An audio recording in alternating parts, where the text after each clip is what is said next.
Bon, comment allez-vous? J'espère que vous avez tous la forme. On se retrouve pour une nouvelle vidéo. Et cette vidéo, franchement, je suis vraiment heureux de la faire. C'est le premier épisode du Road to FTMO. Donc, on va voir ce que ça donne. Je vais vous montrer un petit peu la session du matin. Donc, ce matin, je vais plutôt m'orienter sur de l'achat pour EURUSD pour le moment. Mon scénario, c'est quoi? Ok, ma session commence dans 4 minutes. Mon scénario, c'est que tout simplement cette bougie clôture, ok, là on peut voir qu'on a cassé un plus haut, on l'a potentiellement retesté, ici là, boum.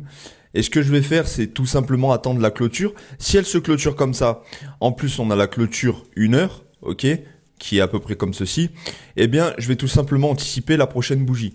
Ok, donc là, si la bougie clôture comme ceci, je vais prendre de l'achat. On va attendre, il reste 2 minutes 42. Et ce qu'il faut également prendre en compte, c'est que ça respecte mon plan, que la bougie sur GBP USD clôture à l'achat et que sur EuroJPY, boum, elle clôture également à l'achat. Donc on va voir, on va attendre et puis moi je vous retrouve directement au moment de prendre le trade si jamais il y a une opportunité quoi. Ok, donc là comme vous pouvez le voir, ça n'a pas validé mon plan malheureusement. La bougie sur GBP USD s'est clôturée à la vente. Et en plus, on peut voir que le marché est quand même assez dégueulasse au niveau de ses mouvements. Niveau structure, on est bien. Franchement, on est bien. Donc là, mon scénario, ça va être quoi? Mon scénario, je vais le faire. En fait, ça va être d'attendre une bougie haussière, tout simplement. Alors, soit la prochaine, là, elle va être haussière, elle va être comme ça, je vais pouvoir anticiper. Soit, en fait, il va y avoir une bougie baissière. Et mon scénario, c'est quoi? Voilà, c'est de prendre la continuation d'un pullback, en fait, tout simplement. Donc, on va attendre. Et puis moi, je vous retrouve dès que il y a une potentielle opportunité, voir si ça respecte mon plan ou pas. Et puis on est parti quoi. Ok, let's go. Du coup, j'ai pris le trade. Malheureusement, je l'ai coupé en perte. C'est comme ça. On attaque le premier épisode de la mauvaise façon. Enfin, en tout cas, négativement. Mais je reste positif. Hein. Il faut toujours rester positif. C'est ça la caractéristique, j'ai envie de dire, principale, la qualité principale du trader. Donc voilà. Ça me fait quand même baisser à... là, je sais pas exactement à combien je suis. Moins 3% je crois, un truc comme ça sur mon challenge. Donc attendez, ouais c'est ça, un truc comme ça, ouais, moins 3%. C'est rien du tout, honnêtement c'est rattrapable, je me fais pas de soucis. J'ai peut-être été trop gourmand sur ce trade parce que malheureusement, je le savais au fond de moi, les marchés étaient pas ouf, ok, et j'ai quand même voulu forcer le trade. J'ai coupé mes pertes rapidement, donc je vais vous expliquer un petit peu le procédé. Comme je vous ai expliqué tout à l'heure, ça a respecté mon scénario, sauf qu'en fait, la bougie là, déjà, elle était trop grosse, je trouve.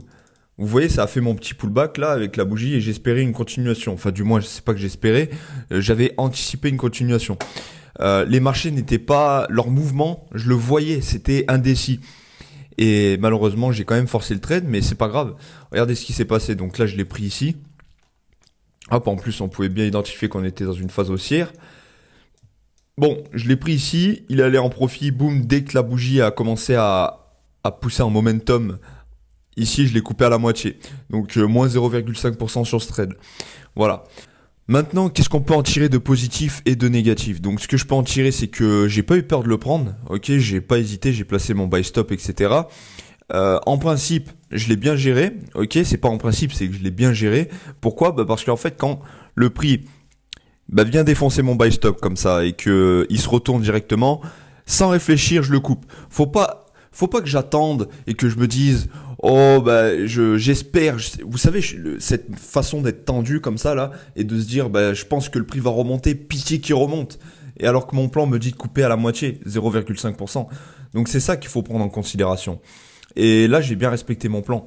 Et psychologiquement, vous savez, quand le trade part directement dans votre sens, comme ça, que vous voyez des chiffres en profit, et que directement le prix, boum, il vous fait moins 0,5%, c'est compliqué. Là, on a envie de résister et de se dire, non, je vais le laisser tourner. Mais déjà, pourquoi je l'ai coupé rapidement? Parce que c'était pas forcément une bonne idée de le prendre. La journée n'est pas finie, la session de trading n'est pas finie. Là, potentiellement, mes scénarios que je vais attendre, c'est la clôture de 1 heure, ok, dans 20 minutes. Hop, je sais pas si je prends d'un point de vue bougie, on va sur du 1 heure. Voilà. Donc là, si elle clôture comme ça serait parfait parce que je pourrais anticiper, boum, la continuation. On verra, on va voir comment ça va se passer. D'un point de vue structure sur du 1 heure, on peut identifier une zone clé ici, là. En plus, on a un chiffre rond. up, les 0,97. Et on va attendre, hein, tout simplement, on va attendre. Donc ce qui veut dire que il reste encore une bougie de 15 minutes après celle-là. Si jamais, par exemple, celle-ci clôture en vente et que là, par exemple, on a une nouvelle bougie haussière, à partir de là, je prendrai la confirmation, je prendrai le trade. Voilà, ça c'est mon premier scénario.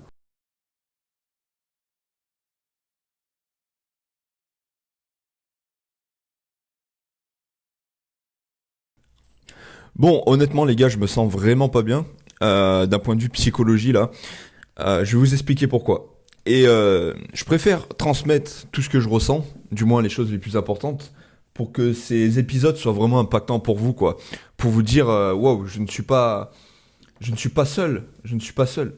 Et enfin, c'est ce que vous allez vous dire. Moi, c'est ce que je veux que vous vous disiez et que au moins ça vous permet de tenir, de ne pas abandonner. Vous voyez. Voilà. Donc ce matin, j'arrive, boum, le marché, il me détruit le cul, clairement. Voilà, je me prends un stop loss, du moins je coupe mes pertes rapidement comme vous avez pu le voir. Et là, je me préparais pour mon setup, comme je vous l'ai mis juste avant. Eh bien tout simplement, j'ai fait un scénario, encore toujours et encore les scénarios. Vous voyez que ça l'a bien respecté sur le M15. Là j'avais, boum, mis ma bougie et j'attendais justement la continuation de celle-là. En plus on reteste un niveau clé, boum, juste là. Et comme hier, alors hier je n'ai pas sorti de vidéo parce que j'ai pris aucun trade, mais comme hier le prix, il ne respecte pas ma stratégie. Regardez, la toute petite mèche là, c'est pas suffisant. Sur du 1 minute, voilà, en plus on avait une belle structure là, si on peut voir, on était vraiment sur un niveau clé juste là. Eh bien tout simplement le prix, ce que j'attendais c'est que à la clôture de la bougie M15, il revienne un petit peu ici pour ensuite placer mon buy stop. Cependant il est parti directement. Et regardez, là il est presque un ratio de 1/4. Boum. Je peux pas expliquer la sensation, le nombre de fois que ça m'est arrivé. Et c'est frustrant parce qu'aussi bien le trade prochain, le trade suivant, il va être perdant. C'est vraiment frustrant, je vous le dis. C'est pour ça que le marché, il faut être totalement détaché de ce dernier en fait. C'est plus facile à dire qu'à faire. Mais vous le sentez dans ma voix d'ailleurs que je suis quand même assez irrité là. Mais voilà, il faut être un homme, il faut accepter, faut accepter, bordel. C'est tout. Je sais que sur le long terme, encore une fois, il y a une opportunité que j'ai su repérer. D'ailleurs, dans ma dernière vidéo, vous pouvez voir le trade que j'ai pris hier, je voulais prendre et que malheureusement il est parti sans moi. Je peux même vous le remontrer, hein. On va sur EURUSD, c'était hier. Je ne sais plus à quelle heure. Voilà, c'était ici. Regardez. Encore une fois, boum, la bougie, la suivante, elle n'a pas laissé de mèche suffisante. Donc, je suis allé sur du 1 minute. Et au lieu de laisser une mèche, pour potentiellement venir retester, pardon, le prix, boum, il est parti directement. C'est 2 fois que ça m'arrive en 2 jours. Ça aurait pu me faire des TP à plus 10% en tout. Et c'est pour ça qu'il faut pas se laisser affecter.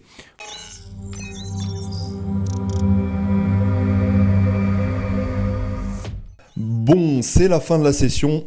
Elle a été... Ouais, intensive. Intensive, encore une fois, je suis satisfait. Vous voyez que en trading, ce qui est étrange, même quand on passe en négatif, rien ne va, on peut quand même être satisfait.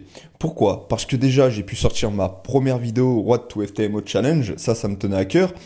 De deux, je suis content de vous partager ça. De trois, j'ai encore appris quelque chose sur moi-même aujourd'hui, durant cette session. Et ce truc que j'ai appris, c'est quoi? C'est que tout simplement, finalement, j'y vois clair. Je sais comment identifier des setups à haute probabilité. La preuve, j'en ai préparé un, sauf que malheureusement, il est parti directement dans mon sens. Encore une fois, comme hier. Mais les prochains qui vont être bons et qui valideront justement la mèche en premier et ensuite le corps, bah là, c'est tout bénef. Par contre, le fait d'avoir pris une perte, j'aurais pu l'éviter. Voilà, j'ai appris encore quelque chose, j'aurais pu l'éviter parce que les marchés n'étaient pas à 100% comme je le souhaitais. Et je peux pas vous expliquer la raison parce que c'est justement le petit détail qui est présent dans mes coachings payants. Donc encore une fois, ça serait manquer de respect de dévoiler ça gratuitement. Et dans l'ensemble, écoutez, j'espère que la vidéo vous plaira. Bref, commentez la vidéo, likez la vidéo, partagez-la pour montrer au monde ce que c'est réellement le trading. Ok, on va progresser ensemble. Et vous aurez pour la première fois l'exemple d'un trader, ok, qui affiche au grand jour toutes les étapes, la partie émergée de l'iceberg, comment devenir trader. peu importe, hein, je vais continuer ma chaîne, même si dans un an, il me faut encore un an pour pouvoir devenir trader à 100%, il me faut 5 mois, un an et demi, peu importe, je tiendrai mon pari et au moins ça fera ouvrir les yeux à beaucoup de gens sur ce qu'est réellement le trading. Voilà. Moi je vous dis bon courage et à la prochaine.